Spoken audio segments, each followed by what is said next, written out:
It is Powwow.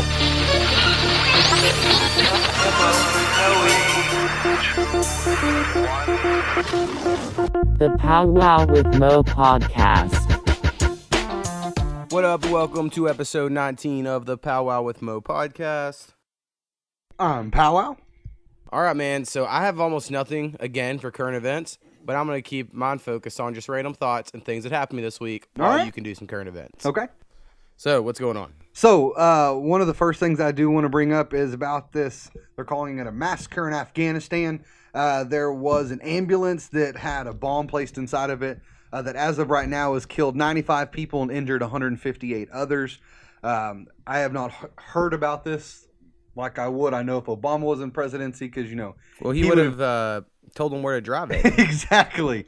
Also did not hear that just days before this, there was a 15-hour siege in a hotel there in Kabul that left 22 dead, and 14 of those 22 people were foreigners outside of Afghanistan. And I find it crazy that you do not hear about these, because all I see on conservative news is how ISIS has no money now because Obama's out of office. Because, you know, he was the one funding ISIS, obviously. Yeah, and you just told me this. I'm going to repeat it because, fuck it. I think it's crazy that people would think Obama was like personally the leader of ISIS. Yeah. Now, it's not crazy to me that there's like the shadow government, like the Bilderberg Group and Trilateral Commission are funding ISIS as a distraction from other shit going on. Like that's a conspiracy theory. I could be like, maybe. For sure. But to be like, no, the guy who was in the Oval Office for like 12 hours a day for 8 years. He's the one who was funding them. Having to sneak off to smoke a cigarette because motherfuckers were hating. Oh, my God. And he was like, yeah, he was their leader. Yeah, exactly. It's a little nuts to me. It is terrible to hear about this. But ISIS did claim responsibility very quickly, saying that they were the ones who had done it. So something that's almost current events, not really, but something going on in the state of Oklahoma. Long story to get there, but I went to get some Chinese food. This place called Oscar's the other night. Pretty good. While I was waiting, there were these two old men, like in their 60s probably, you know, like white-haired, dressed nice sort of guys. And one worked at a bank, and he was talking about how they had a meeting that day about the marijuana laws because they feel like they could go through, so they need to know what's going on there. Yeah. And then That is slightly impressive, though, to hear that they are starting to prepare. Right. And, I mean, I don't know. We'll see what happens. I still think there's no way in this state, and the Indians are going to take it over, and they're going to make bank. I know how this state works. I mean, there's no way Bill Anatovy's going to let that money roll. Right. So, anyway, they're talking about it, right? And this couple next to me, the woman of the couple, is like, oh, I'm excited. I hope this passes, right? Like, and I was like, you think you're being quiet. But you're not. Yeah. Right. Anyway, these two old men are talking about it, and they didn't seem to either one care if it did or not. Like, that wasn't the conversation. Yeah. Which was, I don't know, to me, you're just always like, people think of it like as a moral thing, and I don't necessarily think it should be. I mean, maybe some people are starting to turn, well, you know what, I don't care. If it is, it is. Right, but they were basically saying, like, well, we had all these questions, like, let's say we have a mortgage out on farmland currently, and then that farmer decides to start growing marijuana. Yeah. Federally, that's illegal. We are what a do we do? Yeah. And there were all these questions, and they were just really loud talking about it. But it was interesting. I paid attention to them. I was like, I never thought about that. That is crazy. Yeah, I mean, I didn't think about it. But then he goes, personally, I want a don't ask, don't tell. I ain't going to ask them. They don't tell me. I was like, yeah, whatever works, everybody. That's good. Yeah. Something else I seen was there was two twins. They were born in Canada. They were born 4 minutes apart, but only one of them is U.S. citizen. So that got me intrigued to. Right. I'm wanting to know, like, were you driving across the border? And that's what I would assume. You know, that's what happened. No, what it is that there is a same-sex couple. These two guys got married. One of them is U.S. citizen. One of them is not. He is born and raised in Israel. He does have a green card. They had eggs, anonymous eggs, donated. Then they both, had their sperm implanted into both of those. And they weren't going to tell the boys, that they got it in their stomach like Arnold Schwarzenegger. Right? And so they weren't going to tell the boys, I put my sperm in this egg which created you or whatever. They were just going to say, we're your father. Right. In general. Well, because when they went to go apply for the citizenship, they said that since you would have to do a blood test to determine this, whether you were a citizen or not, which first off, that did not happen with either one of my boys. Didn't have to do a blood test to get a citizenship at all. They go, sorry, since you can't prove that you're the native. biological If father. any race shouldn't, it's your race. For sure. I get you. And this is going to be on a tangent real quick. It's another thing. I'll call you native, but you're white too. And Yeah. I just feel like, because most of my like minority friends growing up, most of them were like part white. Yeah, there were some mixed. And none of them were like, yeah, I'm part white. Right? I Agreed. think that's always weird. Agreed. Anyway, continue. And so they are going through this current large legal battle, saying that if this was the case, if the Israel father was, let's just say, a woman, this wouldn't be an issue. Because they would just, again, I do understand the argument of saying, well, why are you picking us out? How do you know that without having prior knowledge that one of these boys came from me and not him? Yeah. And again, what if the anonymous donor was a U.S. citizen? Does that not, at that point, make that child a citizen? Well, also, I just think it's weird that we just have these straight across the board rules in some of these scenarios. Absolutely agree. Like, sure, maybe in general, what they're saying is correct. But when you look at this case, you're like, oh, okay. Exactly. I got it. And that's why I was like, this is a very, very, complicated. There's very little room for specific like case. nuance, I guess, in the world. Like, I don't know. Sometimes it works, sometimes it don't. Agreed. But yeah, I found it interesting. They're still currently in a legal battle about this. They're trying to get one of the children their citizenship. However, they were going to go to Israel to, go to the one father's parents. However, that child's visa ended at 6 months old. And so they were like, we don't want to leave the country because he may not be able to come back with us. Yeah, that is crazy. It's just a terrible scenario for parents to be in. And then hopefully this gets if resolved it's a quickly. baby like below a certain age, it could be treated like a pet. You could take your pet places right without like having to freak out about it. You just check them in. I don't know. I just think it's a little nuts the way they're I've only asking been on an about airplane once. I don't know how that works. it. For sure. So again, this isn't current events at all, but I went out to eat this week, and I just said this whole like afterwards, this whole rant in the car to Koopy about how I just think tipping's so dumb. Okay. In other countries, I don't think do it the same way, but like I don't understand why we've chosen this one industry, like this one profession of a waiter or waitress, in which the employee's allowed to pay them $2 an hour. Like that's 100% legal. And then you as a customer have to feel guilty about that. And then you have to pay them more money because you feel bad that they get paid so little. It's a really fucking weird system. Like, what if other, like Walmart was like, all right, we're paying everybody $2. If they fucking helped you better put $1 in their pocket.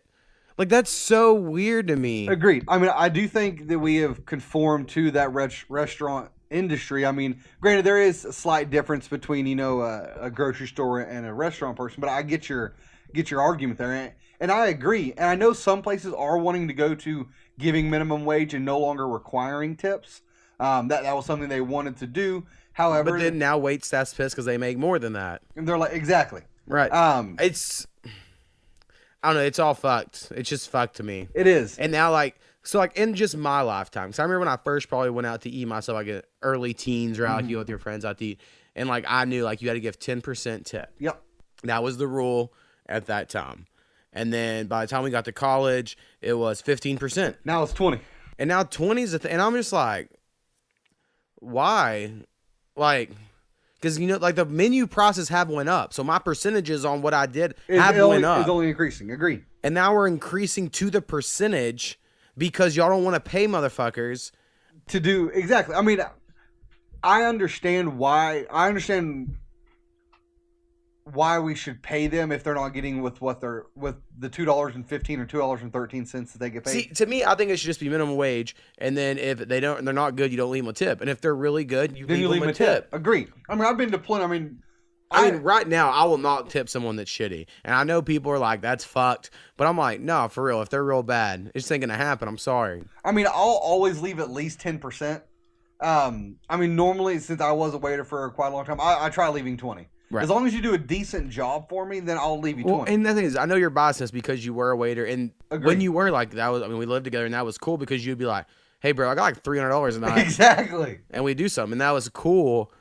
But in general, I think on the customer side of things, it's really weird that like you see that and you're like, oh, now I got to add a tip. And then Exactly. you're like, wait, why do I have to do that? Oh, because these people pay them $2 an hour. I mean, I think that it would be nice if they included it in the meal itself. I just think it's always weird that like when you don't leave a tip, it's on the customer. That's another thing. It's like you get shamed. Like, how shitty are they when it's like your situation's shitty? Mm-hmm. Anyway. Agreed. No, I hear you. So that's my rant I wanted to go on. For sure. So I did read one about a wedding crasher. So there was this 25-year-old guy who crashed a wedding for whatever reason. Again, he had no ties to any of these people. This dude decided to dance with two females. Okay. A 17 and an 18-year-old. Did he ID them? No. So there's no way for him to know this? Okay. Now, by the way, prior to this, he was drinking at a bar with a friend before coming to this wedding party. All right. So then he was confronted by a 14-year-old of a boy, of him touching these 17 and 18-year-old girls when he's dancing with them inappropriately. Right. Because, bumping and grinding, you can touch them inappropriately. That's going to happen. Right. But it's 17 and 18-year-old makes it a completely different story. So he pulls, excuse me, this was another girl. I apologize. So he pulls this 14-year-old girl's hair to get her out the way. Okay. Okay. Issue there. So then he was walking and he gets pushed from behind by the child's father. Because you pulled the girl's hair. You pull if I had a dog, you pull her, I'm not even going to push you. I'm just going to punch you. That's 100%. it. So he turns around and he punches the first person he sees, which again is that person's father. Okay. So then they're waiting on authorities to get there because they're trying to talk to this dude, get him down. The bride walks up and punches him square in the face. And it's not like it's a little punch. I wish we could show this picture. But she left a giant mark on his face. Yeah. For straight decking him. Broad strain, dude, on wedding days. So the police talk to him and ask him if he gets punched by the bride. And he goes, yeah, and I probably deserved it. That's when you know you're too drunk. Yeah. When you do something that is obviously not cool at all. And then you get punched, you go, yeah, I deserve that. Yeah, it reminds me of this GIF I saw this week that I really want to know the whole story of. You may have seen it as well. Any people out there may have as well. And I'm like, hitting a woman's always bad, right? Never hit a woman. And if he see this person was 14 years old, to me, when someone's 14 years old. Exactly. Because like I work around probably 12 to 18-year-olds. Mm-hmm. I see them often. And sure, like 16 and up, like I see guys all the time. I'm like, you look like you're 40, bro. Got his full-grown beard and whatnot. Yeah. At a certain age, you're like, oh, no, you're like a little kid. Yeah. So that's crazy. Anyway, I saw this GIF where this woman walks up to this guy who has this thing of like nachos in his hand, and she's trying to hit him out of his hand. Now, they both look kind of drunk, but she's like swatting at his nachos, and he keeps moving it, and she keeps missing, right? And then when he rears back his nachos and shoves them in her face, and she's a little thing, and he's like my size or bigger. Yeah. And she falls, hits a bar stool, falls over, the bar stool falls on her, and then a drop of his beer hits her on the forehead. Fucking hilarious. Because you're like, she was fucking with it, is what she gets. But another part of you's like, but you're never supposed to hit a woman. Exactly, but you're not supposed to hit her. Exactly. It puts in that weird... But this guy seems like he was completely in the wrong across the board. Yeah, agreed. So there was an article that caught my eye, which was Air Force One's new refrigerators cost $24 million. Is it like the whole cabin's a refrigerator? Like the whole airplane is a refrigerator now? No. So there's 5, they call them chiller units. Motherfuckers better be the coldest goddamn thing. on Air Force One, okay? So they're replacing 2 of them, not even all 5. We're replacing 2 of them. Now again, they're so outdated because they've been in the aircraft since 1990. And before you ask, no, it's not that they don't keep their food cold; it's that it doesn't keep their food cold long enough in hot and humid environments. Okay. Because if you need to be in the air for a week, it's not going to keep it cold for. Well, yeah, we're going to nuclear destruction. He may have to live in that airplane for a week. With those little Air Force planes coming and filling him up. Yeah, exactly. The little penis pumps. Yeah. And so the $24 million, the reason they said that it costs so much is due to the engineering required to design, manufacture, conduct environmental testing, and obtain Federal Aviation Administration certification are included in the cost. I didn't know that it was required to get that to put a refrigerator on your plane. I mean, I don't own a plane, but if I did, I would have assumed I could have just bought a new refrigerator And just put it in there? and just fucking strap that motherfucker into a support beam. Agreed. And we're good to go. Plug it in. Now, there was a former senior advisor to President Obama. You'd probably need like an extra battery. Exactly, right? That mocked it and said that we would have been impeached if this would have been added. Fuck yeah. You know what I'm saying? Like, this is, again, I will never, for my whole life, like if I ever have a kid, I'm going to tell them about that one time Obama wore a tan suit and everyone freaked out. Like, that was the craziest shit ever. Yes. Man, it's absolutely crazy to me, the different bias that happens from Obama to Trump. Because this porn star thing is honestly like the one that everyone could forever point to. Yes. Because like absolutely. Obama was hated on and he was like, from what everyone knows, no scandals, committed to his wife, good father, good husband, all that. Trump has sex with a porn star, pays her off. Melania apparently is pissed. She's wore like nothing but black since it's happened. Yeah, it's something crazy. Some weird Russian psychosis thing. Yeah. But yeah, it just would have flown. Like if anything came out that Obama looked at a porn star, it would have been like it would have been nuts. Like, I don't get it. Yeah, it's pretty crazy. Random thought I have. Isn't it crazy that gas is a liquid? And it's called gas? Yeah, like you go and you get gas at the store and it's liquid. Yeah. It's weird. You get high off those fumes though if you sit outside too long doing that. Yeah. I mean, I remember having to paint a barn with my friend when I was a teenager, and it was a very sexual job, it turned out. We wore these gloves that were like paintbrush gloves. So like the gloves were covered with paintbrush shit, and you dipped your hand in like a can of red paint, and then you just like jerked off the poles of this barn frame. Oh my god! And I did that for like 10 hours. Got paid like $100. You should. At 13. That's not even as much as a porn star would make for doing it for 10 hours. And then afterwards, because the paint was soaked right through the gloves, and so you looked at your hands and they were like just starch. I was like, what the fuck? I thought this was protecting it. And then my friend's dad just put out a bowl of gasoline and was like, wash your hands, and we had to dip it in gas. And I was like, oh, I didn't know they would do that. Exactly. Cool. Yeah, that's when you're younger, you feel like gasoline can take off just about anything you need. That's awesome. So one of the on NBA news, there was the Bucks rookie Sterling Brown. He was arrested on Friday morning at 2 a.m. Again, a lot of things that happen after midnight. Bad idea for most professional athletes or most people in general. He's arrested at 2 a.m. at the parking lot of a Walgreens because that's where the party's at. Fuck yeah, it is. They have not released anything about why he was arrested and tased. However, the Bucks have came out and said that they completely support Sterling and are confident that this will be resolved quickly. Well, I mean, I would assume if the team reacted like that, he's probably in the right because teams normally investigate pretty good. Exactly. But the Bucks aren't like a well-known, well-run organization. I mean, and maybe he tried throwing that around. Hey, yo, I'm a professional NBA player, and they're like, hey, you only have 3.5 points a season, so yeah, no. But that was nuts. And the last thing that I have here is that we're going to be sending underwater robots to measure Antarctica's climate threat. All right. I know. So, a couple weeks ago, it was colder in the town we were in than it was in Antarctica. That's intense. Like on the same day. Like we that's were like nuts. at 8 degrees and they were at like 9 degrees and people were sharing it on. Really? That's crazy. Yeah, it was crazy. So they're calling it a $2 million gamble because what it is they are putting these robots that have to surface to deliver the data to a satellite to send it back to them. However, there is a chance it could get caught underneath an iceberg, get stuck in an underwater cave. But to me, if that's the chance, then you should probably figure out how to drive these son bitches to make sure that doesn't happen. I mean, we spent a lot of money on a lot of other stuff that's not important. You know what I'm saying? But when it's something important, they're like, I don't know, guys. Exactly. But they're the people that are investing, including the Microsoft co-founder and investor Paul Allen, said that it's just a small price to pay when talking about the fate of the world. Yeah. I mean, and no one will really remember any of it if it works or doesn't. I don't know. I just feel like maybe I'm just too pessimistic.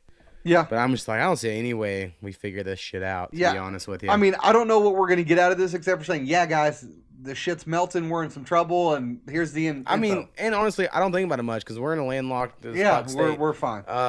But yeah, if I lived on a coast, I would be a little concerned. But it's like a tornado siren. It's coming. There ain't shit you can do about it. Just deal with it. Right. Like I feel like that's what's about to happen. And I'm even the top in the tornadoes. Like I don't even care. Like I don't care at all. I'm like, nope. I'll wait till you get here. That's probably the only time me and my wife argue these days is when that happens because her family's the top to call and like get in cover, and I'm like, well, I'm gonna go on the porch and watch. I mean, last year the just sky. So random. Last year, whenever we had the tornado coming and it was heading on its way towards Ada, and just like most of the time, I'm like, it's never gonna come near us.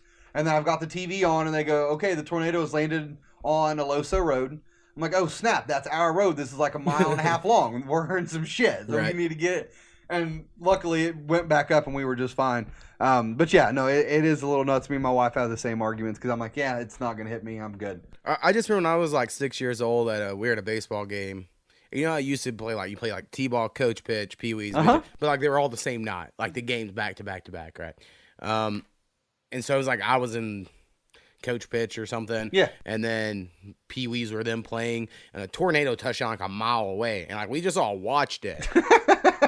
And since then, something about that I've never been freaked out about. You're like, no, I'm good. I was like, oh, no, I wanted like a mile from me when I was like 7 years old. You know what? I'll watch Twister. I'll go find some well pipes and get some leather belts and strap myself to it, and I know I'll be just fine. Dude, it is crazy to think, like, we're probably, like, some of the, like, we're, like, in the top 1% of probably most informed about tornadoes. Yeah. Because we have two things. We grew up in Tornado Alley, which, so, like, probably us here, we probably learned so much more about tornadoes than people would, like, they don't have to worry about it. But, like, it's a big deal in elementary school, like, every year. It's a huge, Like, you learn about it, like, every year. And then, also, we grew up in a time where Twister came out. I'll say when Twister came about, and it was filmed all in Oklahoma. And so people were, like, just all about it. Like, we know way too much about tornadoes. Anyway, so, this week was my birthday. So, I did get back on Facebook on my birthday. Because, like, well, honestly, at first it was just to be like, I wonder who will tell me happy birthday when I literally haven't been on Facebook for all but 1 week in the last 6 months. Yeah. Don't talk to anybody. I don't wish anyone a happy birthday. So I reactivated that morning. And, of course, all these people I'd never talked to.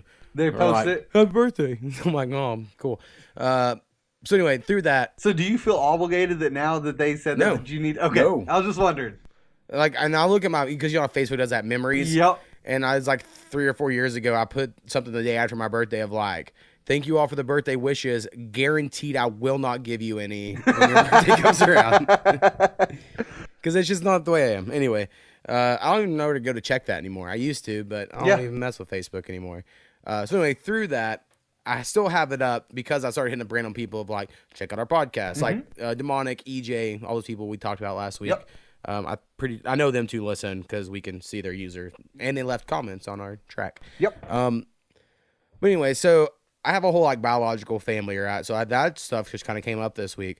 So on my birthday, my biological father guy, obviously I met him 3 times total in my life. Once when I was 4, I went and stayed the night at his house. He got pissed I wouldn't go to sleep, so he scared the shit out of me. And I had nightmares about the Sandman because he told me it was a monster coming to get me if I didn't go to sleep. Oh, man. The next time I saw him, I was 6, getting adopted, and he was in an orange jumpsuit because he hadn't paid any child support my whole life. And then the next time 2 experiences. And the next time I met him, I was right before my first year at camp. So I was 15. My mom was had just lost 100 pounds, and the lady with him at the time was larger than my mom. So my mom was smiling. She's all happy, like, yeah, that's right. And she just wanted to brag of like, he's going to math and science camp, blah, blah, blah, right? And it seemed, and it was like we mentioned before, it seemed like a big deal at the time. He was like, play football. And at the time I had, so I was like, well, yeah. Yeah. But I'm going to quit next year. And I did. So that's like 3 times I met him. Right? Yeah. Every other time you see him up on Facebook, it's always been like, there's a funeral, come be a pallbearer. There's a family reunion. There's 400 people, come meet everyone. And I'm like, fuck that. Never like an easy setting to meet people. Right. Like I'm not good in large crowds typically. Yeah.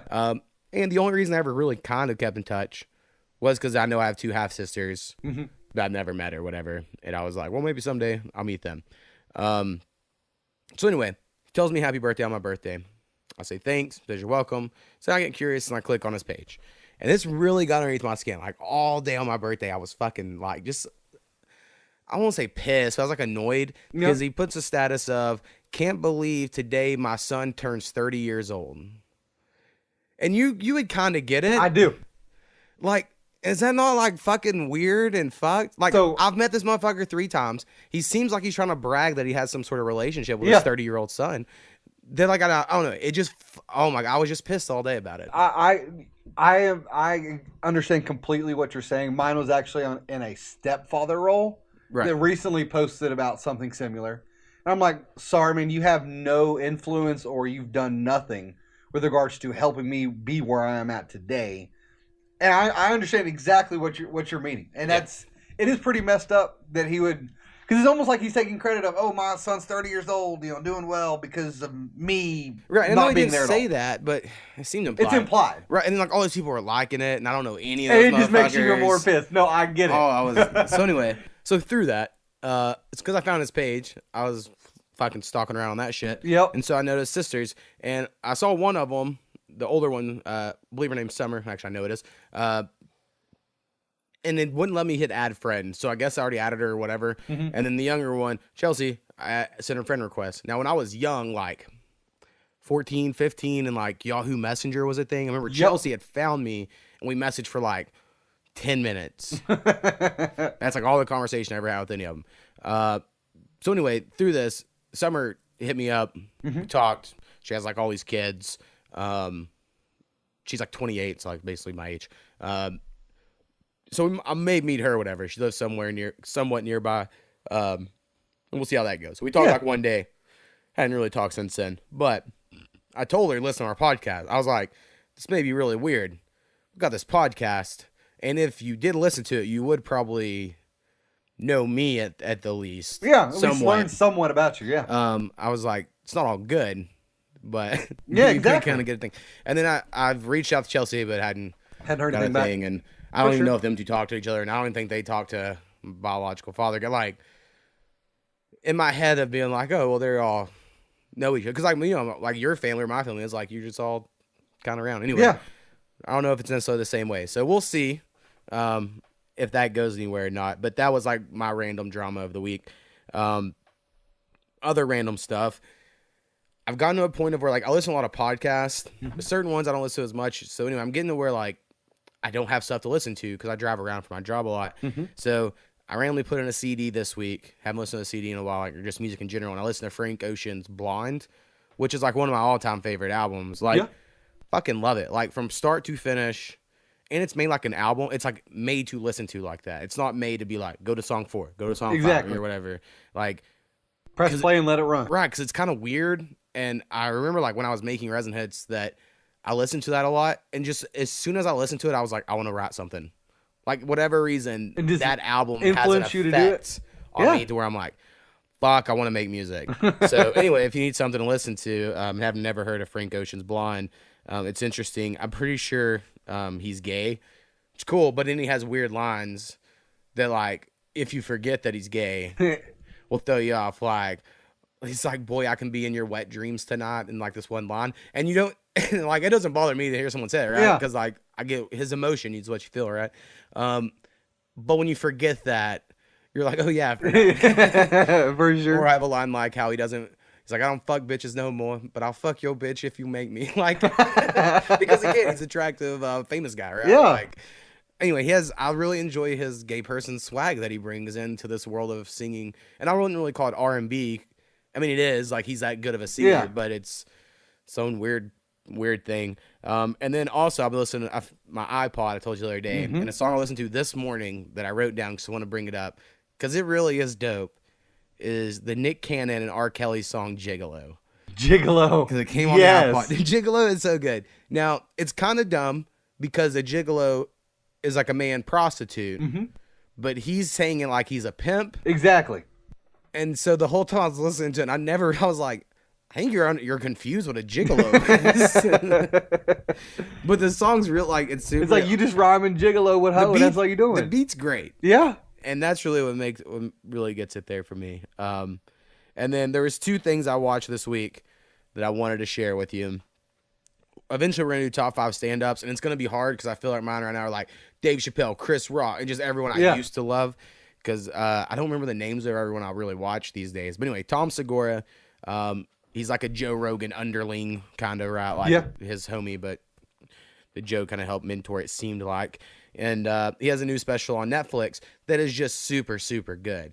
Like, he has all, like, through at least the first half of it, everything he said, I was like, I think that all the time. Like, he just seemed to really get thoughts I have. Like, he has this whole thing, and I won't ruin anything about how, like, you can't say gay anymore, and you can't say retarded, and you can't say midget. Like, and then everything he says, you're like, I feel the same way. Like, I'm not trying to be offensive. It's just that's the way I think, right? And he has a few lines that are like, he hates on Cajun people so hardcore that I'm sure everyone in Louisiana will hate him. But anyway, Tom Segura, I think it's called Disgraceful on Netflix, was super, super good. And then something else that I don't know if you watched it. I went to your house the other night and I begged you to watch the first episode. We tried starting watching it night before last, and Saya woke up, and then I went and laid down and fell asleep. Did you, like, how far did you get? Did you see it? Like, literally, no. Understand it. Like, literally turning it on. Because we got Saya, because Saya and Paul have been Fucking having Saya weird. They've been really messed up on their schedules. And we just got Paul down. We're just sitting down to watch show. I was like, hey, Jill goes, hey, let's watch that show Mo was talking about with the crazy animal people. And I go, okay. So we find it on Netflix. And then as soon as we get ready to watch, that's when he opened up the door. And I go, well, that ruined that day. All right. Well, I'm going to ruin the first episode of this crazy show on Netflix. It's the only episode I've watched of it. But it was amazing. So it's called Extreme Animal Obsessions, I believe. The first episode has 4 people it shows. The least interesting is this guy who wants to be a mermaid, so he wears a mermaid tail and swims around like a mermaid. I mean, that one's not too crazy. It's weird. It's just weird. But it's not too crazy. Not compared to the other people. There was a girl who's obsessed with dead bugs. And that's... The drama in that whole thing is she's moved in with her boyfriend, and you could tell he's not down, but he was like forced upon him, and he doesn't know how to get out of this shithole. Anyway, she orders like hundreds and hundreds of dollars worth of dead beetles, and then she dresses them up like movie characters. And her big storyline on this episode is that she's going to dress a beetle up like the Ryan Gosling character from Drive. That's so weird and she's so specific. Pumped about it. And yeah, it's super weird. She doesn't have a job because she goes, well, I won't love anything as much as I love this. And I'm like, well, that's not why you have a job. You have a job to make money. Like so you can pay bills, do things. Yeah. So she's crazy. There's a guy named Sabretooth who has ate nothing but raw meat for 2 years.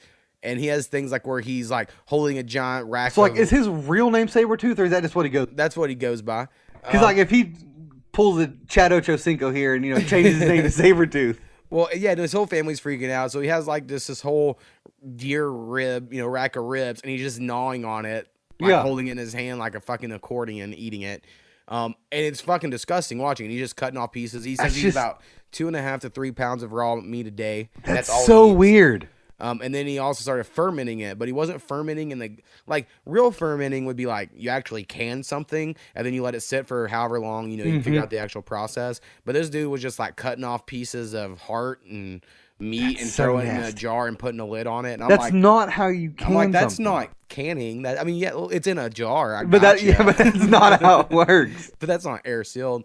So anyways, eating this stuff, and he has like a liquefied heart that, the heart turned to liquid because it fermented so long, and he's just like drinking it, and he sees a dead rabbit on the road that's roadkill and eats a part of it, and that's where I almost threw up. And I'm not squeamish at all. That's but I almost nasty. threw up watching this dude. And then there was this other crazy guy who he seemed Eastern European, and so did his wife. And he was acting like a dog. Like, he decided he is going to be a dog. So they already have a dog. So he just wrestles around with his dog all day. Doesn't work. Fucking eats on milk bones. Just chews on them like snacks. Sits on the floor. So weird. He rubs up on his wife's leg to get pet. He eats dog food out of a dog bowl. He's off human food. This is like those crazy people who had the weird, like, eating the toilet paper or... Yeah, the extreme... You know what I mean? Like, this is just... To me, it gets to a point where maybe you should be evaluated. Yeah. I mean... the dog guy, he's married. That's what's even... No, the dog guy's seen the worst because he had 2 young kids watching him eat out of a dog's bowl. Because that's... And like I said, those wife, kids are going to be going to school. His wife was working, paying all the bills. She was attractive. And he was just going to act like a dog. I mean, maybe he's dragging the ground with this stuff because I don't know how else you were keeping. Well, he said the way to save their marriage is if she acted like a dog too. And I'm like, how are y'all going to pay bills? You know what I'm saying? Like, that ain't gonna work. Dogs?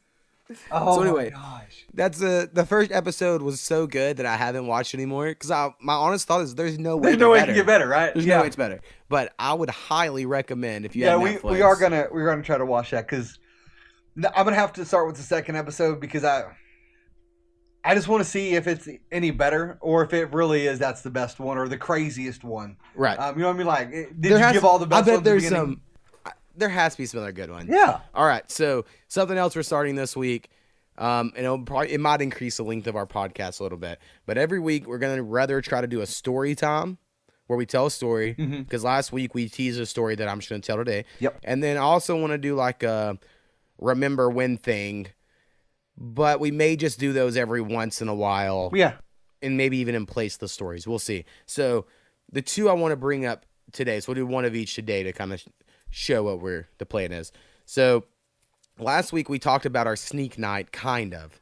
So I'm going to say, and other fraternity members who are listening, you can let me know if you agree. The fraternity currently does none of the rituals we used to do. They gave up on them.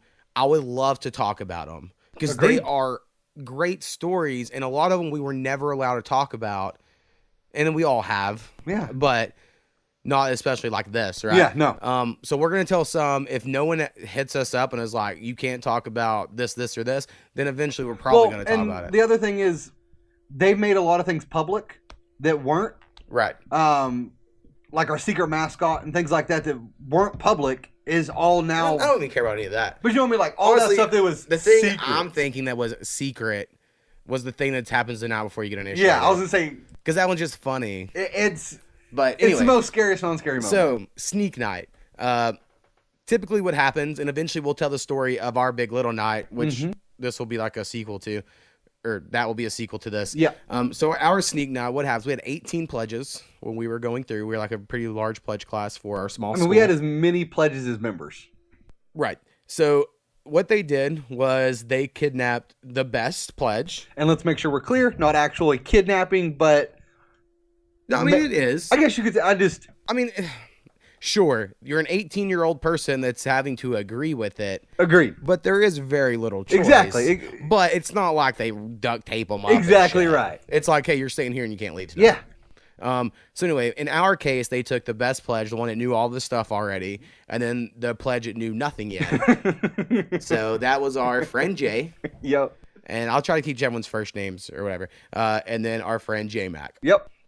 So they get kidnapped. Now, I don't want to give too much away. I was in the middle of a purchase at a friend's house. Yep. And I get a text message that says, everyone to the lounge. Someone's been snuck. Snuck, yeah. Right. We've been told this could happen. So we all get there. So there's like, probably not all 16 of us, probably like 14 at least. Yeah. There's a lot of us there. Travis, we talked about last week, was our pledge father.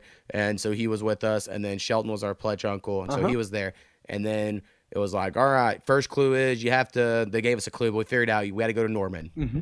And there were two pikes from our fraternity that now lived in Norman. So we drove to Norman.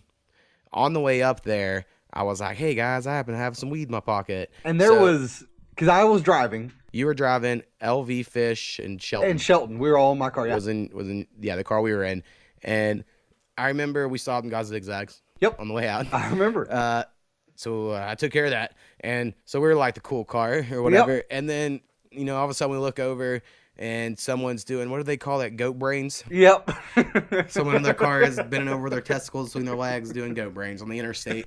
And so LV decides, my goat brains are bigger. So he wants to show off. And it turns into this whole ridiculous thing. On the highway. Yeah. Like, not back road. We're talking highway. No, interstate. Yeah, interstate. Even more, I feel like that's worse. It's so bad. So we get to Norman. These guys are like, for your next clue, you got to play this drinking game. And the drinking game was the song Roxanne played by the Police. And one team had to drink every time the song said Roxanne. And the other team has to drink every time it says red light. Mm-hmm. And that's the whole game. So everyone just drinks. Yeah. And then they're like, all right, here's your next place. By the way, the plan was to have DDs. Yeah. Drivers weren't drinking. already out the window first stop. Yeah, in the morning. already about These time guys with were it. like, you have to. Yep. Only like a beer, but still. So then they tell us we have to go to Edmond, Yes. which is what we kind of talked about last week. Now, somewhere in this point, I tell you, like, bro, I'm so tired. I'm going to pass out before we get to Edmond. And you were like, my grandpa works on the train, and I got these pills that are like keep you up for 48 hours. It was nuts. And I was like, well, that sounds safe. So I took While one. drinking and smoking, this sounds safe. Yeah. Yes. So I take that. And then when we get to Edmond, we show up at the Pike House there, and they're kind of a newer house. And they're They like, have they're they all, have a crap ton of people. Yeah, Like a they lot had of over people. 100 active members at that time. which was huge for us, Yeah. for sure. And they were like screaming and yelling at us, and that's fine with me. But like I was shaking because I took this basically speed pill. Yeah. And they were like, "This one's scared," and I was like, "No, not really," because I'm pretty calm. I'm just like, "No, I'm really not." But like my hands are just fucking jittery. Yep. So anyway, that's when they tell us we have to go to every sorority house. We have to do something they tell us. And this is they'll like sign a 11 t-shirt. o'clock at night. This is on a school night. Yeah, this is about 11 o'clock. Oh, it was a Tuesday. Yeah. So we get to the first house. They make us do the Macarena. Yep. Right? No, Soldier Boy's first. Soldier Boys first. They made us do the Soldier Boy. I know it is now. So they made us do the Soldier Boy at the first house, and that's when LV's like, Mo raps, make him rap. So I had to rap, and then they signed our shirt. And then we go to the second house, and I guess that was the nerd house, because they were like, we are asleep. Get out of here. We're signing your shirt. Exactly. And Get they just out. made us sleep. I remember that. Yep. Left that one. Next house, they made us put on tiaras and do I'm a Little Teapot. And then LV's like, my friend raps, make him rap. So I had to Every rap. time. And then the next house, and I'll never forgive Ryan for this one. The next, so like, there's me, I was the fat kid, and then one other kid that was kind of the fat kid in our pledge class. Just how it goes. There's two of us.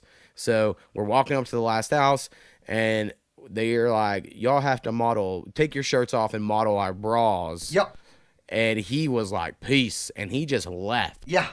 And so, and the thing is, we pledged with a lot of guys that were very muscular, decent bodies. And we go back there, and they're all nervous. Yeah. And I'm like the fat dude. They handed me something that's like a 34A that barely goes over my arms. Yeah. Much less, like my whole body. And so I was like, well, I'll just go first. So I went out and like pinched my nipple or did something stupid, and everyone laughed. And then everyone else goes out. And then we're like, all right, sweet, get our shirts. We're going to leave. And then LV's like, my friend raps. And I have to rap again. And then we go back to the house, and they're like, you have to go to Ardmore. Now, this is about midnight. And by the way, while we're here, Mo was running almost nonstop. Oh, yeah, no, from we were house running, to house. Yeah, because, so the prescription speed. Our friend LV ran probably a 4.540 minimal. I was like minimum, maybe a fast. 4.4, but yeah. And I was outrunning him Yeah. around house this to campus. house. So that It stuff was works. nuts. It works. It did. I remember Travis had that huge thing of Kentucky Deluxe. We were chugging it while running across Oh, it was campus. so bad. Oh, man.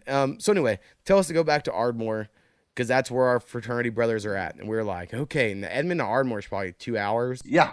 And it's about midnight. No, it's past. It's probably about 1. I'll say it's about 1, almost 2. And so when we leave, we're just like, all right, man, we're just doing it, We're gonna keep it We're all going. in. And then about when we hit Purcell to Paul's Valley on the interstate, they call and they're like, guys, it's too late. We'll just meet you on Ada. They've been in Ada the whole time. And we're like, okay. And I remember we pulled into Ada about 5 a.m. Yep. And at a Love's, because I remember, this is my favorite part of the story, honestly, pulling into Love's to get something. And this one dude gets out of his car and he goes, hey, you that white dude who raps? And I was like, yeah, I do that. It was good. And then I made it to my 9 a.m. class. Yeah, I'll say because I had an 8 a.m. with Dr. Cheaper. So everyone can handle the fraternity. Like, that was ridiculous. We shouldn't have done it on a school night. No. But because I was in the fraternity, I made it to class. Yeah. Because If I everyone wasn't else was turning- like, you have to do it. Yeah, if I wasn't in there, I would have been like, screw this. I'm going to go stay asleep. Yeah. So anyway, that is our sneak night. I don't think we left out anything too important there. And then the other thing do you remember this shit? Because I brought it up this week, and Koopy did not remember it. But do you remember Neopets? Yes. So like I want to say I was like 6th grade. So I got my first like real computer in 6th grade at my house. My grandparents got one when I was like in 5th grade. But like Neopets was more or less what apps are now. Like, Yeah. if they just made a Neopet app, I think it would work the same. It Like, would. You went on and you chose like some animal or creature, and that was your Neopet, and you could get more eventually. But then you played games on their website to earn like coins and different Yep. currency. Yep. And then you could unlock different paint schemes for your pets. like different color schemes and special variations. I want to say you bought houses and then you decorated the inside of their house where they lived, like MMOs currently do. Like Neopets was definitely ahead of its time, and I just remember being like, I fucking loved it. I mean, the good thing about Neopets that I remember was that even if you forgot for a couple days, it's not like what was it, Tamagotchi, where it would die. Yep. Like it was going to diminish the health, but it didn't kill it. Yeah. Well, it wasn't like you fed it. Like it was just it was basically your avatar. Yeah, it was just. And then it was like you just played games on this website, and then you earned stuff to update your avatar, more or less. Yeah. That was your Neopet. But anyway, I just think it was way ahead of its time. And I'm sure other people out that listen to us had to have had a Neopet, but now I'm curious. I just want to know if anyone has. I just want to know if anyone has a Neopet since 1999 when it came out. If anyone still has an active one that they have consistently done.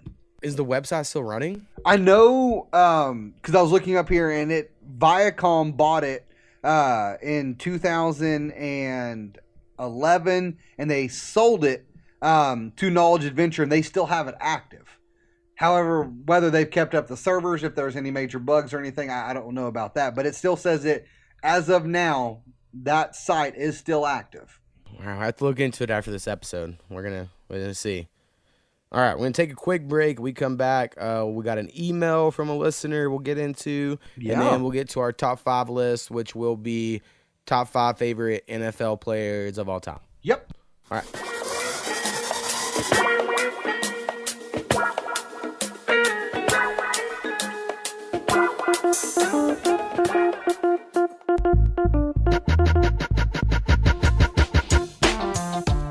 All right, and we're back. So, Powwow, what does that mean? All right, so we mean to give out the email time. If anyone has any questions, suggestions, or corrections, please email us at thepowwowwithmo@gmail.com. That is THEPOWWWITHMO@gmail.com. All right, and this week we did get an email from Marissa, again, who wrote us a few weeks ago. Right. Basically, she's finally caught up. Said she felt famous in her shout out. And guess what? Anyone can. All you gotta do is email us. That's right. So she's all caught up. She says she likes the mix of our podcast, and we fit a lot into an hour. The secret to that is it's never under an hour. Exactly. It's always over an hour. That's exactly right. She said she agrees with kind of our takes on the whole sexual assault versus harassment versus other terms and how things we've kind of talked on before. Yeah. And then that she knew of, the story we had brought up of a friend of ours being misaccused or misunderstood in a situation. And then she said if we do decide to do a top 5 influential women, I think right now I have a list on our list as top 5 favorite ladies. But we'll see how we do that one.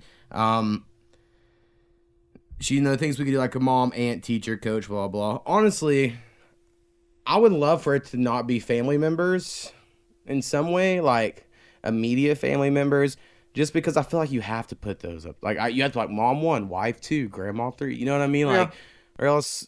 I mean, but if we say influential, I don't know if you were required it. I mean, I don't feel like I'd be required. Now, don't get me wrong. I think I would still put my grandmother up there because of what she did. But I mean, no offense to my mom, I wouldn't probably have her on my right. Well, whoever like raised you, exactly. I mean, I think whoever raised you, I think you would have to put up there. So. I don't know. It would be weird. So, like, I'd want to put someone famous. Like, Roseanne was influential, but, like, was she compared to, like, her grandmother? So, we do have it on the list. I've spent the last week putting a lot of shit on the list. We'll see what we do when the time comes, Marissa. So, anyway, she gave us some other ideas that I kind of want to briefly talk about. Normally, I wouldn't, but one that you liked, Powwow, was embarrassing songs found on your iPod or iTunes. I started thinking about it. Honestly, I don't know how I'm going to do that because I'm not really embarrassed. Yes, there are songs that you wouldn't think I like. Yeah. But I like them. Like, I don't really get the embarrassing feelings. I will stand behind shit I like, I guess. Another one she gave. Now, I know who Sean Fennessy is because I listen to every Ringer podcast. Yeah, I have no idea. I do not think we could do a top 5 things about things he's been right or wrong about. So that one probably won't make the list. Guilty Pleasures, I think we're going to do that one. Yep. Top 5 shows on basically streaming services, and she has them kind of separated there. Some will do. Powwow has not put in the time on watching streaming service. I've not. Stuff. So Netflix will probably be able to do. Yeah. Hulu, if we can include things that aren't Hulu originals. And I feel like I should watch Amazon Prime since I pay for it every month. You know what I mean? So eventually we might do an Amazon Prime, but she really wanted Amazon Prime suggestions. Here's what the email says, because she liked The Marvelous Mrs. Maisel from my suggestion. Yeah. So other things on Amazon Prime off the top of my head that I know I like. Transparent is really good. It's got, I want to say John Lithgow, but it's not him. It's a guy who I always get confused with him. Anyway, super famous dude who's he's like an old man, wants to become a woman, and then he has like a Jewish family, and you kind of follow. Like, yes, he is the spark that starts the show, like that whole transition, but the show's really more about the family to me. Like, I really like his son's character and the daughter who was on Girls, his little side character. Anyway, Transparent's really good. Now, it is very nerve-wracking watching it. Like, when you watch it, you feel like anxious. Yeah. Because they're like quick, short episodes. You're talking about Jeffrey Tambor? Jeffrey Tambor, that's it. So anyway, Transparent's really good. There's a show in there called Red Oaks I really like. It's more of a comedy. It's like an 80s country club, 80s teen movie, but like a TV show. That one's good.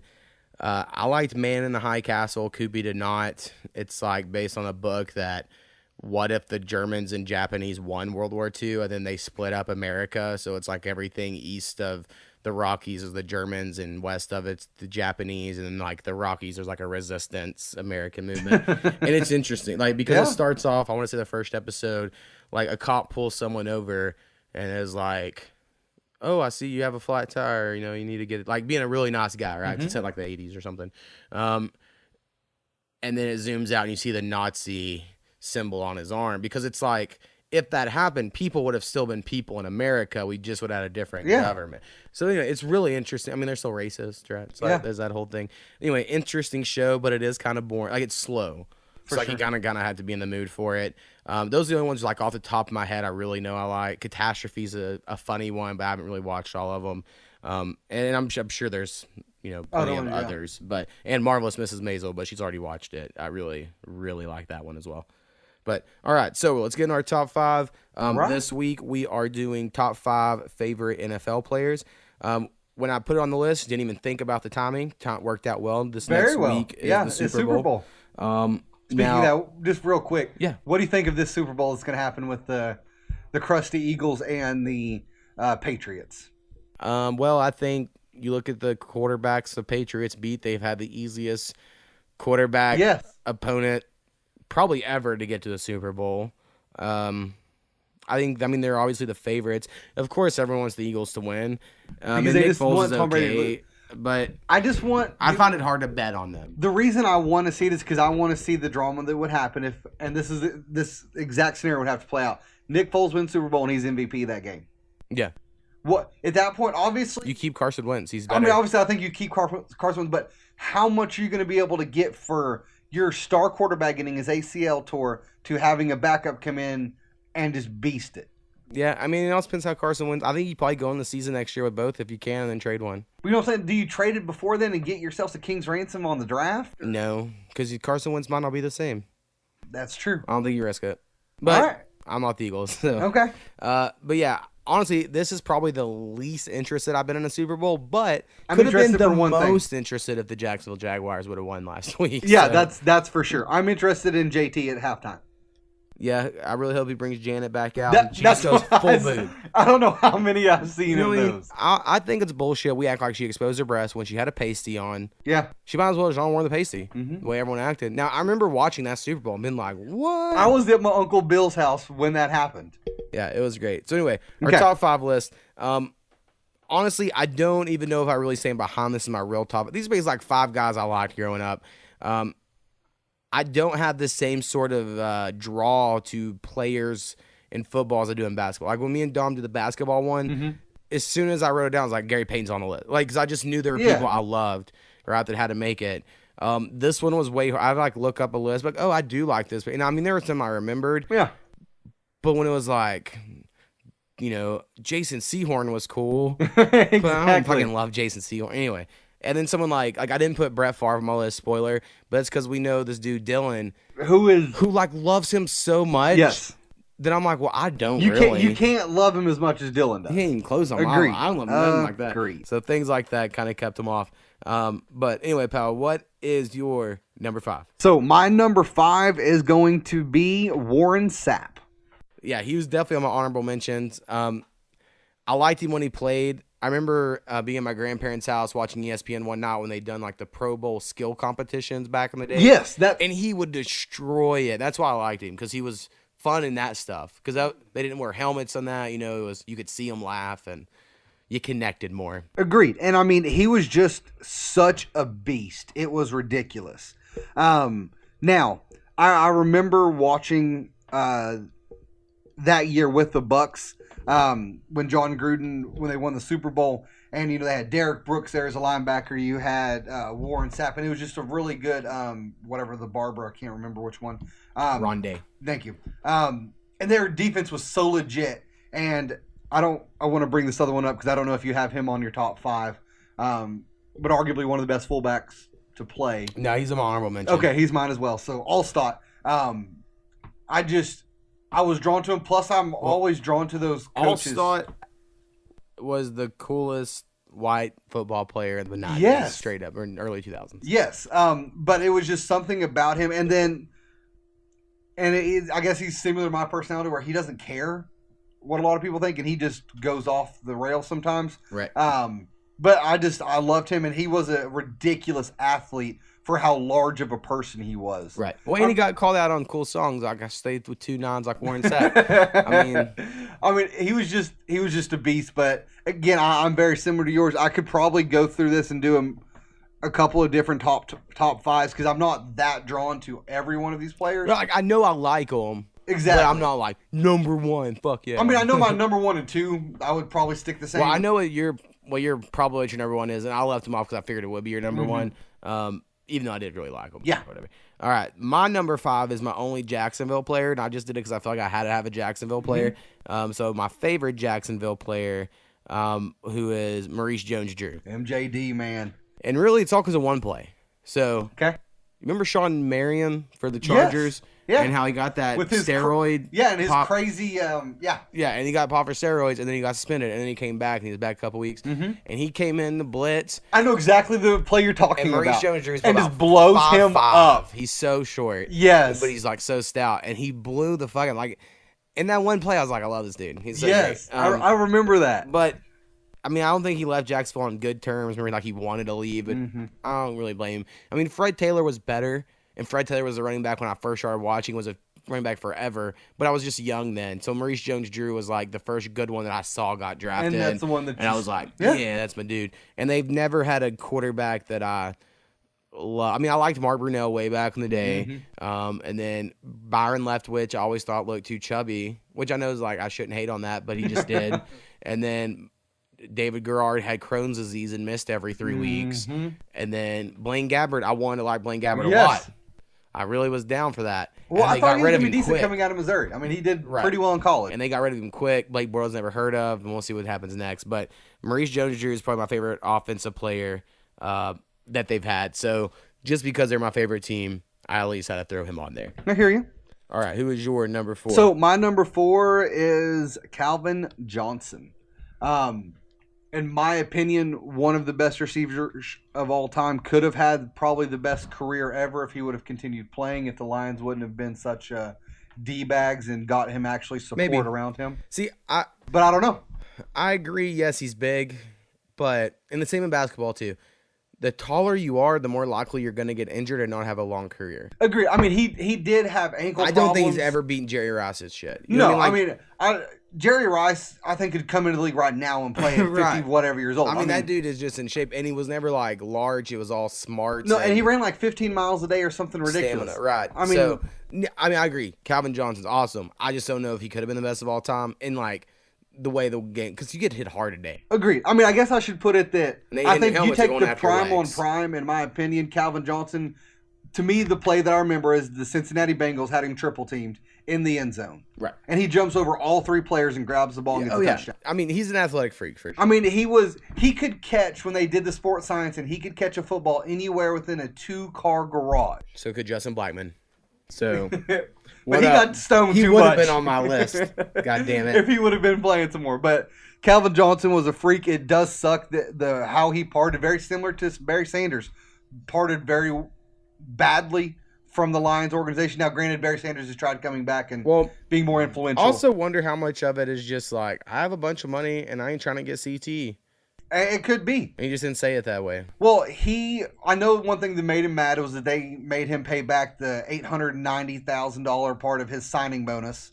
And he's like, okay, I guess you wanted to. Because I guess he had to play the next year to get that part or keep that part of his bonus. Right. To me, I mean, I know $890,000 is a lot of money, but not when it comes to having someone who is that great of a player being around and helping your players. Like some of these ex-players from those teams stay around forever helping them out. Yeah, but then again, he signed a contract. And he did. They were trying to play hardball. I mean, like, they were thinking, we do this, he'll come back this year. And he said, I'm just going to retire. I'm done. So, I mean, I get why they did it. Yep. So that's my number 4. Mo, what is your number 4? All right. My number 4 is also a wide receiver. This one could have went up anywhere. I had it between a few different wide receivers, but I went with Chad Johnson. Chad Johnson. Okay. So, I really liked Randy Moss back when he played. And I like him even more now after seeing the Randy U 30 for 30. It's amazing. It's great. I remember the first time hearing Randy Moss and not expecting it. Yeah. And I know that's probably racist, but I wasn't expecting that ridiculous Southern draw that he's got. Like, he's got it so strong. But I liked Randy Moss, but a little before my time, and he was just so good. I'm the top that I'm like, I can't like person's always awesome. T.O. I really liked, but he cried too much. All the time. So, like, I liked how cocky he was. Don't be hating on my but then quarterback. He would cry, right? And it's like Chad Johnson came in, and he was like all this shit talking. And he could back it up. But he wasn't sad about it. No. Right? And he would have those checklists of, like, I score on all these fucking cornerbacks. Like, it was so good. His dancing was awesome. Now, he went too far when he changed his name to Ocho Cinco. Agreed. For sure. But it was great. It was just a lot of fun. And then he basically got out of the league for the same reason, like, and I know I'm all like, again, you can kneel for whatever you want to kneel for. And this is, again, I argue that Colin Kaepernick probably shouldn't be in the league for the same reason that he wasn't and the same reason Tim Tebow wasn't, is they got too much attention off the field. Yeah. And once you get too much attention off the field, NFL teams just don't want to you on their team. Well, it didn't help when he played for the Patriots. And they just go, you know what? We're done playing you. Right. You know what I mean? I really like Chad Johnson. And his length of time wasn't long. It was like, the bright star burns fast sort of thing. Exactly. But there was a few years there. He was just amazing. I mean, he was just, you could not touch him. And when it was him and T.O. on the same team that year with the Bengals, it was intense. Yeah. Watching them play. For sure. So my number 3 is Mr. Primetime himself, Deion Sanders. All right. I have that one later on my list. Okay. So my number 3, which probably maybe should have been my number 1 because I really did like this dude a lot for no reason, was Ed Reed. Okay, that's a fabulous pick. Like, I fucking loved Ed Reed. And I think the reasoning is I wanted to like Ray Lewis, but he was so fucking self-righteous. Yeah. I just didn't. But Ed Reed was like his understudy who was learning how to, like, he done nothing but watch film with Ray Lewis all the time, and he took it real seriously. He was really good. So I liked him because he didn't talk as much as Ray Lewis. Agreed. You know what I mean? So anyway, like, I always followed Ed Reed's career. Like, I just think he's like the best. He's one of the best center fielders of all time. Right. Agreed. And I loved all those Ravens defenses back in the day. I mean, they're just so good. Yeah. And Ed Reed really seemed to be the. I mean, he was what Earl Thomas is now. I mean, but he was probably also like the best coverage. I was saying, but he could play. I mean, not only could he play, like, he had a bunch of picks, a bunch of pick sixes, and he had a bunch and he of could stats still stroke you too. People. Right, he was very. I mean, honestly, probably the closest person is Sean Taylor. I'll say Sean Taylor. Now, that man could stroke you like a middle linebacker. I mean, he was a little more in the hitting, probably a little less on the coverage, but Yeah. they were similar. I mean, you could call it the same because when he hits you when you caught the And ball. I liked Ed Reed back in Miami because I with the watched U? college football, right? Yeah. So that was always fun. For sure. So, my number 2 is going to be a current player, and that is Matthew Stafford. Okay. The reason... I mean, he's the best Lions quarterback ever. Agreed. I mean, he said, I don't know how many records. My thing with Stafford is he doesn't care about playing hurt, actually injured, because I know coaches always made that definitive line, is you're either hurt or you're injured. Which is it? Yeah, which is bullshit. Exactly. No, it's like, no, you're actually Well, I'm hurting because I'm injured, probably, Exactly. but you haven't fucking looked at it. So. But I mean, Stafford has had to go through so much shit since he's been with the Lions. Granted, his first 2 years he was injury prone, but after that, he's had a ridiculous streak of being the starting quarterback. When he has that Brett Favre gunslinger thing. And that's my thing, is he has because he throws balls that I don't know how anyone could make a throw. It could be almost like a submarine throw, and he still throws it 25 yards on a dime. Right. And I mean, the thing I like about him is because out of any professional athlete, he probably looks the most like me. For sure. Like when you're playing Madden, that little icon of him, I'm like, I mean, that's pretty close as I could get probably if I made a creative character. What I liked is whenever he signed that $200 million contract for his new contract he has with the Lions, they asked him, he goes, well, I've already bought my house, so I just put it in my bank. Yeah. Like, I'm like, yeah, exactly right. Making smart choices. I liked him at Georgia too. Yeah. Back in the day. But yeah, I like Matt Stafford. I think he takes a lot of shit. I He agree. probably doesn't. And I mean, I'm sorry, but if your best player is 5'10" and Golden Tate, you don't have a great Yeah, I agree. team to help with. So that's my number 2. Bozier, what is yours? All right, my number 2, also a quarterback. So my favorite quarterback growing up was Steve Young. Out of like that argument of like Joe Montana, Steve Young, Troy Aikman, John Elway. And I like John Elway too, but Steve Young was just my favorite. Yeah. And mainly video games. He could get out and run a little more. He was Yeah. like one of the first scrambling quarterbacks. I mean, Fran Tarkenton, of course, but Yeah. in that era. So I really liked Steve Young. So I was going to put him, but I decided to go with Peyton Manning All right. because he has the best SNL athlete episode of all time. So there has been a lot of athletes. So Eli Manning did good too. Yeah. Charles Barkley has an episode. And there's a few other athletes that have done it, right? But Peyton Manning's is just like across the board great. I mean, he SNL episode. He And kills maybe- a lot of things. And maybe I shouldn't judge a quarterback on that, but obviously he was great. Best pocket passer probably ever. Yeah. I mean, like I know people are like, this person. Well, and when it comes to strategy and game, I mean, But if you're building like, so like, let's say we were going to build a video game tomorrow, like a football game, and they're like, what's the pocket passer that doesn't move but can bomb it down the field and is accurate? You make Peyton Manning, right? all day. Like Tom Brady's the guy like who's average across the board at everything, but a little less on mobility. Yeah. So I mean, like, I think of everything in like if we're making an arcade game and they have those little fucking points. Yep. Or whatever, and like Peyton Manning's just the archetype pocket passer, just what he is. And he was great at football. Now maybe he had some of the best receivers of all time. Yeah. But he also had some of the worst defenses of all time. So But you could also make the argument that he made those receivers that much better. right. I mean, so that can go either way. But he is just really funny. Like even his stupid ass State Farm commercial with Brad Paisley or whatever is hilarious to me. Where he's all like, "We're not talking about coverage, Brad. We're talking." And he like Nationwide. That's nationwide, yeah. And they do the whole like jingle or whatever. Yeah. Right? But he's all like, coverage like your house or whatever. And Peyton's like, I know about coverage. And he's like, what, like zone coverage? Like, we're talking about insurance, Brad. Like, he just has a really good comedic timing for someone who played football for fucking 30 years. He kills it. Like I was telling you, and if you haven't, you should go look at the commercial for last year's Super Bowl. And I don't know if it's a newer commercial. I just ran across it the other day, where and it must be obviously now, but it's him going over throwing a Super Bowl party for the Falcons and Patriots game. And it goes over throughout the game of the Patriots, coming back and winning. And it was just, his punchlines, the way they were delivered and his facial expressions are just so on point. Yeah, dude, he's really, really funny. I think if anyone wants to see the best comedic thing he's ever done, I wish I should have looked at before this, but it's his SNL skit where he's doing a charity with kids. So it's like, Oh my goodness, I know exactly what you're talking about. Just look at Peyton Manning. Maybe it's United SNL, Way. yeah, like United Way commercial or something. And he's like playing football with kids and he's pelting them in the head with footballs. And he's like, Come on, cash. And then he makes a little kid get a tattoo of him. Yep. Peyton Manning on his arm. He's like, this is great. It's going to last forever. Go in the porta potty and stay in there. Like, it's so good. So, anyway, if you doubt how funny Peyton Manning is, find that. And I think it'll convince you. For sure. So, my number 1 is going to be Barry Sanders. Figured so. I do remember the season. My mother made me watch it because she was a huge Lions fan. Whenever he was getting his 2,000-yard rushing season. But I do remember him watching the games, and then obviously video games, he was like a cheat code. Right. I mean, my best memory of Barry Sanders, I have two. One, I won enough tickets to get a Barry Sanders plaque and card that was in the plaque from an arcade. I ended up giving that to you, I think, eventually, because I was like, I don't really need this. I won this years ago. And then the other one was Madden 98, I think it was, on Nintendo 64. And he was just, you could do what he did in the game. You just ran back and forth, sideline to sideline, and everyone would fall down. And I mean, he would get 15 yards on a rush and run for a total of like 65 yards. Yeah.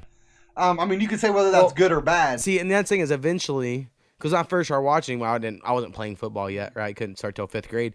And then you start, and we had a guy who ran kind of like that, and coaches would get pissed.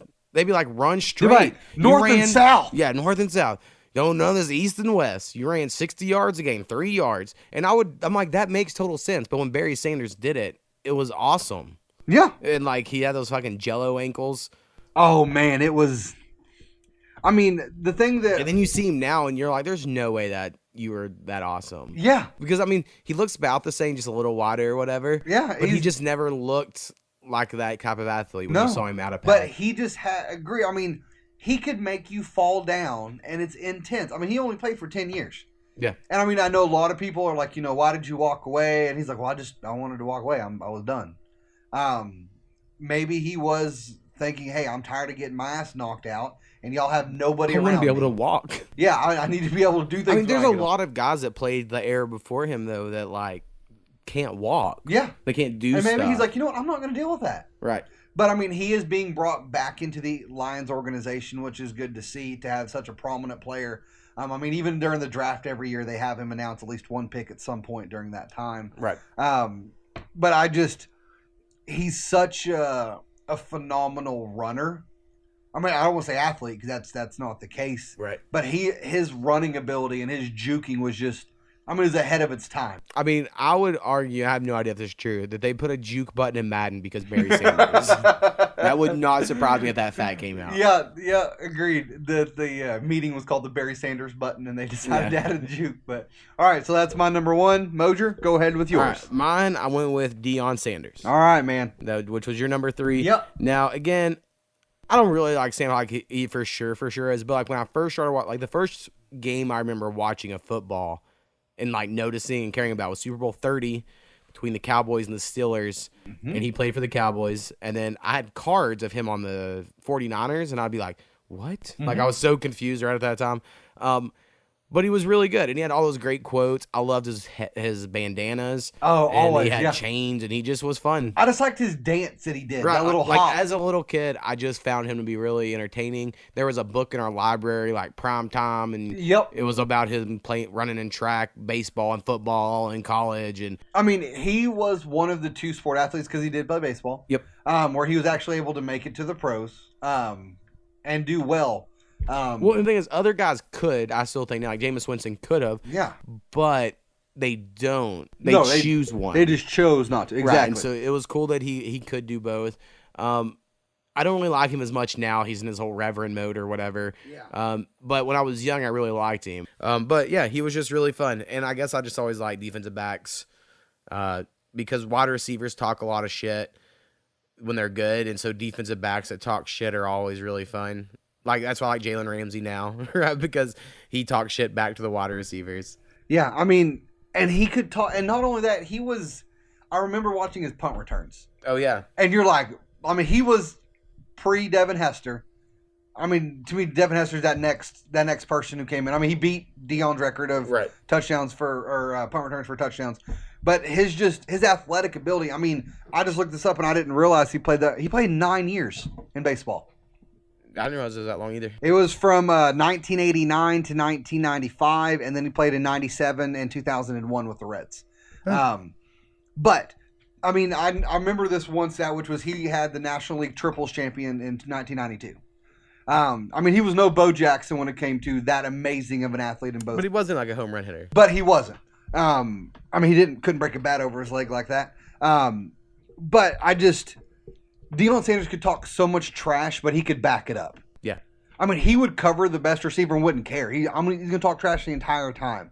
And he is the reason for a long time in baseball that I never buckled my gloves, my batting gloves, because he always had his unstrapped, and I thought that was a cool thing to do. Until I realized, no, that shit just gets in your way. You should actually strap them on. Right. But Dion is a great choice as number one. I have him as number 3, but he is one of the better players to ever play, and I do like that whenever he was inducted into the Hall of Fame, first off, looks nothing like him on that bus at all. Horrible. But at least he put a bandana on it to make it a little bit better. But that's a great choice overall. So let's go over some honorable mentions real quick. One I have on here that we alluded to earlier, which is Brett Favre. Yeah. Just because he was that gunslinger. Yeah, I like the way he just didn't care, and he's on Something About Mary. Yeah. I like that movie as a kid. Yep. That played a part somehow. For sure. Someone I liked for no reason. So we've alluded or briefly brought up like baseball, football cards, things like that, right? So whenever you do that as a kid, I don't know how you were, but me, I was like, I'm going to just collect this one person. And I already had like 2 Jim Kelly cards. So I decided that's all I was going to have. And I ended up with like 58 Jim Kelly cards. And now I know Jim Kelly. Now I know that he was a great player. He went to 4 AFC championships, all this stuff. When I collected cards, I had no idea. I just picked that's the guy I'm collecting cards for. So I have to give a little shout out, I guess, to Jim Kelly. And I remember always liking Jerome Bettis a lot. I was gonna say I have Jerome Bettis the bus just because he made you as a fat kid feel like you could do just about anything when you're that massive. Yeah, he was cool there. We mentioned Randy Moss a little bit in TO. Yep. Honestly, LaDainian Tomlinson was one of my all-time favorites. Yep. He made the visor a thing that offensive players did. Yeah. That just wasn't a thing you did on offense before him. Yep. And he had the fucking dark visor. And I thought it was cool that him and Drew Brees like played in high school together, and then they played together on the Chargers. And it was good. I've also got on here Mike Vick. yeah, he's on here, mine too. Now, before going to jail, Mike Vick had a ridiculous career with the Falcons. Dude, he was he was the closest thing to an NBA star in football. That's a great way to put it. He had his own shoes. Yeah. No football players ever. I mean, they do, but But you didn't have it like really. Jordan. You didn't have that style. Remember that Michael Vick Experience commercial where it was like you got in a roller coaster and it took you through the field? Like that commercial was so dope. I mean, and then we talked about Madden earlier. Michael Vick was the cheat for Madden for like 3 years. Yeah. They were just like... I mean, and him playing in a game, that throw just looks so effortless, and he could throw it 65 yards, no problem. And he was a lefty? Exactly, which it just... I don't know what it was. I mean, he could obviously scramble, but he was just so damn good. He was the closest thing ankle-wise to Barry Sanders. Yeah. Because they would show those side-by-sides of their ankles being, like, bent and stuff. Now, I think he's kind of went... I don't know if I'm using this right, Uncle Tom in his later years, where he's all like... You should get a haircut, black boy. Like, oh, fucking what? What are you talking about? You had fucking cornrows, fucking hair. Yeah, come on now.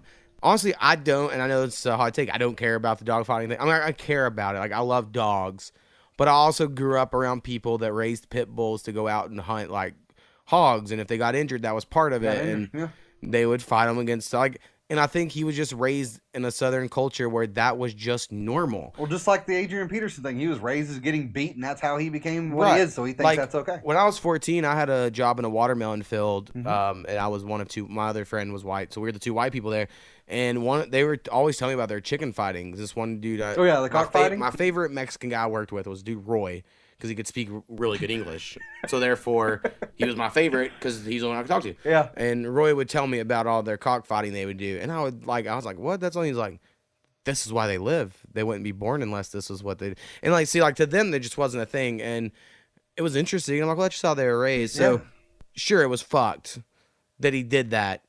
But I don't hold that against him, and that's what. Now I think it's dumb that he has so much money, and you're gonna worry about it. But I think it's just different culture. A lot of NFL players agree, and that's why they didn't say nothing. Yeah, agreed. So another one on here that I have is Brian Urlacher. Yeah, I thought I really liked him, but I thought that was just like me picking Eminem as the rapper. You know? you can't have the white guy down. I mean, the white guy. Because you had the 3, in my opinion, linebackers back then, which was Zach Thomas, Brian Urlacher, and Ray Lewis. Yeah. Ray Lewis had that huge scandal, obviously, his first year. Killed someone. Yeah. But he didn't. He wasn't. The other 2 took the rap for it. Zach Thomas, which played for the Dolphins, and obviously another quarterback I'll talk about in a minute, Dan Marino. But Brian Urlacher was just, and I think you brought this up before, is that, he didn't play linebacker in college. Yeah, it's a safety. I just could not imagine a 260-pound safety coming at me. He was smaller. Agree, but still, I mean, he hit you like a 350-pound man. And from what I understand, it was like his first season, and they put him at strong safety. And then like midway through the season, or like 3 games in, we're like, "Fuck that, you're a linebacker." And then he won Defensive Rookie of the Year. And he didn't go to training camp as a linebacker or anything like that. Like he just picked it up and it fit. Yeah, I mean, I did see a story. I mean, maybe it was last year that it came out where he talks about his issue with the Bears. He told them, I want to do it for this amount of money. Right. And they said, we're only going to give you this and that is it. And he goes, I thought it was kind of messed up. They wouldn't give me any. They weren't going to work with me at all. It was this or nothing. And he goes, and they knew I was going to turn it down. And so they were basically doing it to make sure that I'm gone. Now, granted, he started getting really slow. Move on. I mean, I don't know. It's weird. Like there isn't any loyalty in sports these days. Not at but all.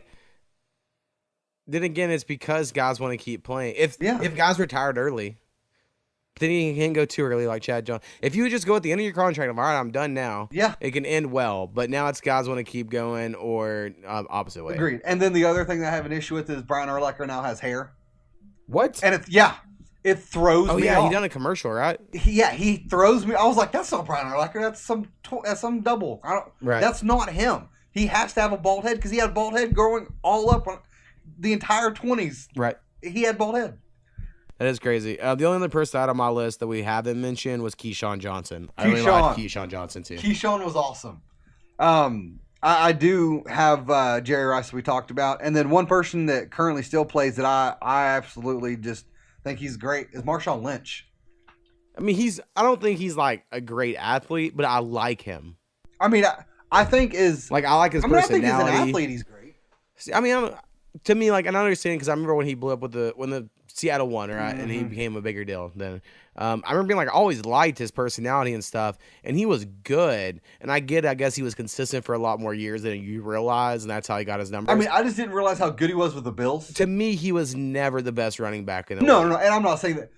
Maybe that was just because Adrian Peterson was in the league. For the longest time, he was the staple of what a running back should be. So, like, I always liked Marshawn, but I was like, yeah, he's top tier, but he's not, like, the man. But when I go back and look at some of his highlights with the Bills, he has that, and it has him sit there talking. He goes, "I'm about to go into beast mode," and I'm like, "That's where it came from. I get it." Right. But it's ridiculous how he trains.